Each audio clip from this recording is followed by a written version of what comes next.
Alrighty here. Got another game. This one was actually from, God, at least a week ago. And I'm playing a deck that I don't think I've ever recorded a game for, which is Skithrix, the Blight Dragon. Mono black control. A lot of people play all sorts of different commanders in mono black control, but I'm 100% convinced that this is the best one. Because not only is it just a brutal commander in general for a lot of decks to deal with, given that it's infect and haste and regenerating and flying, but it's also just such a fast clock. And mono black is the kind of deck where you often have points of vulnerability against your opponent before they redraw counterspells and stuff like that. So just being able to put the dragon out and go to work with it before they can recover is often enough to win the game. You have a lot of games where you just disrupt with a few discard spells and land destruction at the beginning, and then you just put up Light Dragon and it doesn't really matter what they do after that. He's playing with Talrand, who is probably as far as decks that can give mono black problems, this is probably up there, given that they tend to just put their commander out. You don't really have a lot of spot removal in mono black control. It tends to be sweeping stuff, and they usually can just gain momentum. But we'll see. He's going first. I find that this deck, very much like Grand Arbiter Augustine, is very much a deck that shines tremendously with a Soul Ring or a Mana Crypt early. I mean, what decks don't, right? But this deck in particular, able to cast its commander on turn 2, just makes the deck like 4 or 5 times stronger. And if they get a regular speed draw, they tend to be pretty beatable. Anyway, here we go. I have a very good keepable draw. I also have Imperial Seal, which I sort of have two plans with it. You can kind of go with the Necro plan, although I found that the Necro plan can be a little risky against decks that are really hyper-aggressive, like Talrand. You often are kind of just developing, and if they can just get a bunch of creatures out, kind of put you on the back foot. So I actually go for something a little unorthodox this game, having not really played this matchup before. I go for Decree of Pain, with the plan that I kind of can let the guy overextend a little bit, countering my stuff, whatever, and then cycle Decree at kind of just the right time, and probably win the game from that point. That's my long-term plan, at least. So I draw Mind Shatter here, and I'll talk a little bit about the mono black deck. I put it together just because it's kind of one of those obligatory things you have to try. And it's gotten a lot stronger as an archetype, I think, in this format over the last couple of years. They've made a few key cards that have really made it better. Certainly the printing of Karn Liberated irons out a lot of the weaknesses of the deck. And unlike a lot of mono black decks, I'm actually not using Oblivion Stone or Nivenral's Disc. So Karn, and to a lesser extent Pithing Needle, are my only ways to remove enchantments and artifacts. But I'm basically just playing mono black ramp. Lots of card drawing, lots of tutors, including some of the really amazing ones that have been printed lately for mono black, some of the huge card advantage tutors. One of them is showcased a little bit later in this game. So, he gets to 4 mana, puts out Talrand, and discards. I draw the Cobalt Coffers, which is quite awesome. So my plan here is to just Mind Shatter him. I could have waited a turn, I suppose, put out Lotus and gone for his whole hand, but I figure a Mind Shatter for 4 is going to cripple him pretty badly. Plus I've got Cavern of Souls to just run my dragon out and start attacking with it. And I get Island long-term plans, kind of mediocre, but I guess good in this deck. This crappy guy. And Rhystic Study, which I'm very, very, very happy to get rid of. Mono Black Control hates this card. Not only can you not remove it, but you tend to have these explosive turns that really, really nullifies a lot of your card advantage, because you just can't play tons of spells in a turn. But I left him, I think, unfortunately, with Isochron Scepter, and when he put this out here, I was thinking to myself, oh my god, please don't be a counterspell, or I'm in deep, deep trouble. And it's not, but it's almost as bad, Echoing Truth. And because this puts a copy on the stack, it's exactly like casting it, so he actually gets to bounce stuff, and he gets to get a Drake every turn. Pretty dangerous. So I just, instead of just obviously casting my dragon and running it into the Scepter, I have to just try to ramp mana, try to keep him busy. And I thought about casting the dragon here, but I knew he'd just bounce that, and then I'd have my Monolith tapped. So I kind of wanted to just keep the thing busy for a little while. I'm really, really happy I have Decree of Pain in my hand right now.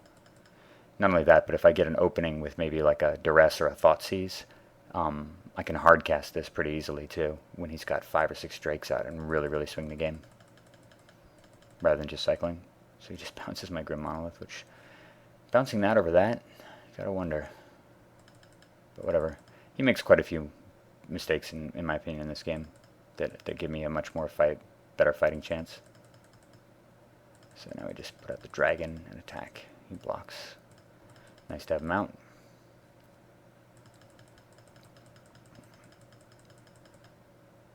I do draw a lot of land this game. Like outside of, I guess, Imperial Seal, I got that. So they're the same card effectively. So I've really drawn, what, Mind Shadow this game? And then lots of lands and artifacts. Kind of a ridiculous draw, but whatever, it happens. Replay the dragon. So my aim here really is to just try to wait for, keep his thing busy, keep him blocking, keep the dragon in play, to try to soak up as much damage as possible, and buy myself enough time to unleash this thing that I tutored for ages ago. It would have been interesting if I'd gotten something like Necro. There was probably an opportunity to play it at some point in here, and could have been ultimately better. I don't know. Maybe it was a mistake. I like this double block here. So I just regenerate my guy. Just kill 2 of his Drakes. Obviously that was a horrible play on his part. And I bog him. I think I just played the bog because I wanted to get rid of the graveyard. Ultimately, Mox Diamond might have been a little better, but I did want to eat up his graveyard. Plus, if I draw Urborg a little bit later, the bog will have a much bigger effectiveness because of Cabal Coffers. Not that I would be needing mana anyway, because I'd have about 30. So he's still bouncing stuff, casting stuff.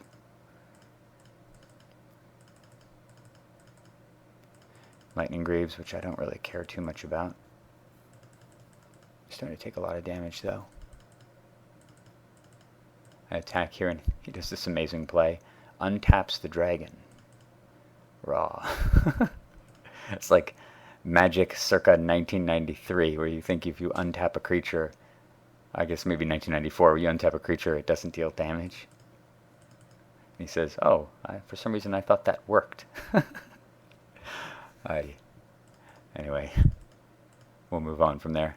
I guess this is nice, even though it's another mana source. Like, I literally have only drawn Mind Shatter this game, I think, as far as a spell, because I started with all mana in this card. Pretty absurd, actually, when you think about it. I've drawn, what is it, 10 cards or so. They've all been mana sources, except for the card I tutored for. Still in it, though. Alright, he bounces my Lotus again. Bounces my Dragon. Smash. Alright, so now it's starting to get ugly. I've basically got one more turn, and then I'm going to have to just cycle the Decree, since I can't afford to have it countered. It's way too dangerous. And I draw Grim Tutor. Very, very nice. So here we go. Grim Tutor. So for those of you watching at home, what do you tutor for? Here's the deck in its entirety. Obviously a million options. Oh yeah, my opponent has 4 cards in hand. I gotta assume he has a counterspell at this point.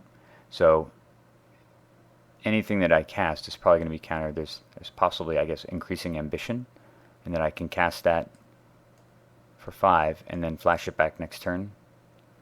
But at the same time, I'm already so far behind here, I'm going to be down to, what has he got? Yeah, he's got 10 damage in play. Which means that if he counterspells and untaps and plays another instant or sorcery and puts Greaves on it, he just kills me. So I have to have this do something right now. I ultimately decide to take Duress. Right there. And I see a hand with Zenith, Into the Royal, Arcane Denial, and Capsize. Perfect. He does have a counterspell. I guessed correctly. So, of course, we take Arcane Denial. And now, play Lotus. Booyah. Hardcast Decree of Pain kills 4 Drakes and his commander, drawing 5 cards. pretty awesome. And I play this, and then, oh, yeah, this is kind of painful. I play my Chrome Mox, and I think that I can just exile Skithrix, which I guess I could. But the thing is, if I exile it out of the game, back to the command zone, it doesn't actually imprint it on the Mox. So I just throw the Mox away for nothing, because my plan was to just exile Skithrix and then play Arena to keep his thing busy. Unfortunately, I just have to cast my charcoal thing. Also, I just like to complain again that I drew more mana artifacts again. Like I drew, what did I draw off this? One spell? Yeah, I guess I drew one actual spell off of the 5-card decree. So he casts Mind Spring instead of just replaying his commander and hitting me for 2.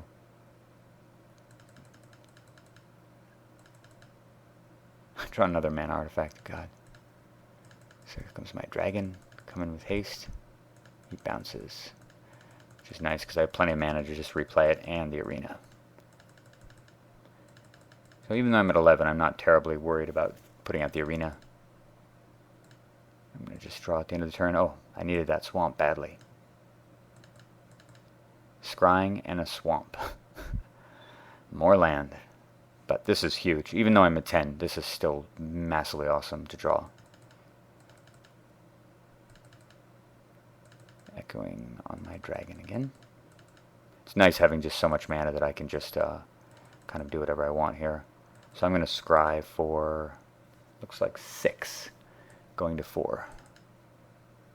And I figure I'm bound to hit a tutor at this point. So worst case scenario, I can go get either Consume Spirit, which is my single life gain card in the deck, or I can get Karn to eat my own arena if I need to. He casts Telling Time, and I panic for a second in response here to him, because if he counters this, I'm a dead man, basically.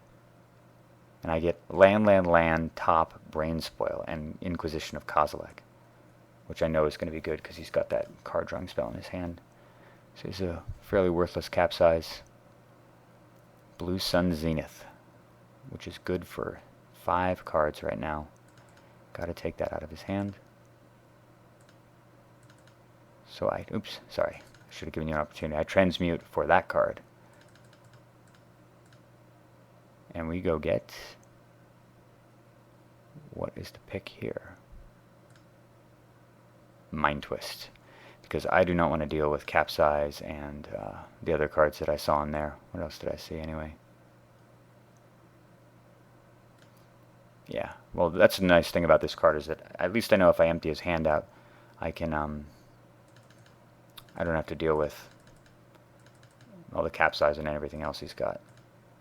Yeah, so he burns the Capsize, which I actually kind of like that. That he bounced my arena. I was a little worried about it. But I get the Preordain and Into the Royal. So now I've got Increasing Ambition with Flashback next turn, which will be huge. And he kindly just plays his land to show me he doesn't have a counter. And he equips Greaves, and then he doesn't attack. Which is baffling, given I'm at 4. Edict is quite nice. So I flash this back, getting 2 cards. What are the choices?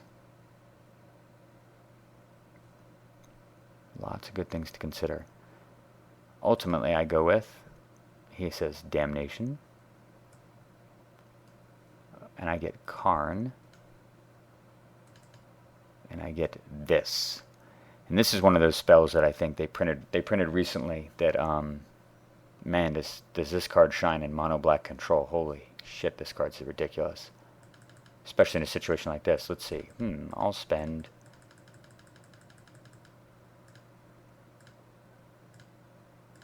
He says, are you getting Damnation? And why would I get Damnation when I can Demonic Tutor for 7? So I think about this for a little while.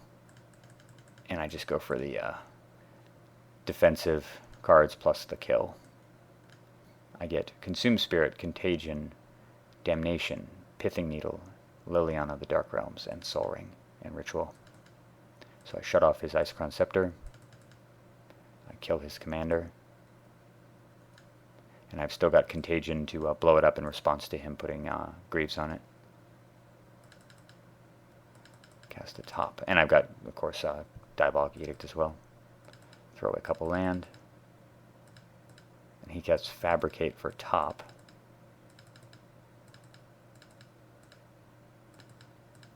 Into my turn, there's nothing really remarkable there. So I cast the dragon. He draws a card in response. He says, I really wish I had a Hurkyl's Recall, which would do nothing, basically. I would just replay my entire hand instantly. So the dragon comes down, and Karn comes down, and he casts Cyclonic Rift on the top. I mean on the Pithing Needle, which I just replay. Now he can bounce my dragon, but I haven't attacked yet. So here we go. Dragon comes down. I compliment him on the great game we've played, because it certainly was a great game.